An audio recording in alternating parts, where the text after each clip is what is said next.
Harka fuunee akkam jirtu kabajamtoota daawwattoota Federeeshinii Kubbaa Miilaa Oromiyaa oolmaa guyyaa irraa oleensitti maana waliin tura. Taphoonni torbee 6ffaa liigii 1ffaa Oromiyaa ramaddii shaambuutti kamisaarraa gaggeeffamee ooleera. Dirree mana barumsaa sadarkaa lammaffaa irratti sa'aatii 3 irraa eegaluun sululaa Fincoo'aa fi gabaa jimaataa gidduutti tapha adeemsifameen gabaan jimaataa galchii 1-2 sululaa Fincoo'aa injifateera. Sa'iid Mustafaa immoo taphataa urjii taphichaa ta'uun gabaa jimaataarraa badhaafameera. Isteediyeemii magaalaa Shaambuu irratti ganama sa'aatii 2 irraa eegaluun Billoon fi Ijaajjii gidduutti tapha adeemsifameen Billoon galchii 3-2 Ijaajjii injifateera.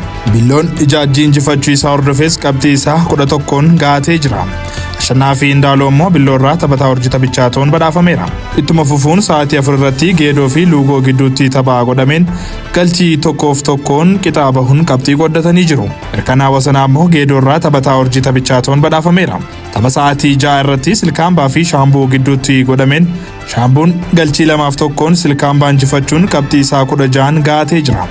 Masarata Abbabee ammoo Shaambuurraa taphataa urjii taphichaa ta'uun badhaafameera.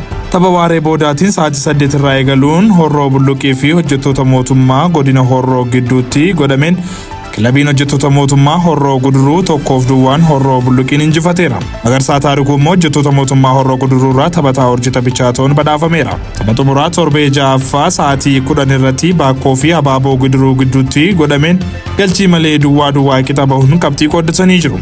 Abdii Taakkalee immoo Abaaboo Guduruurraa taphataa urjii ta'uun badhaafameera.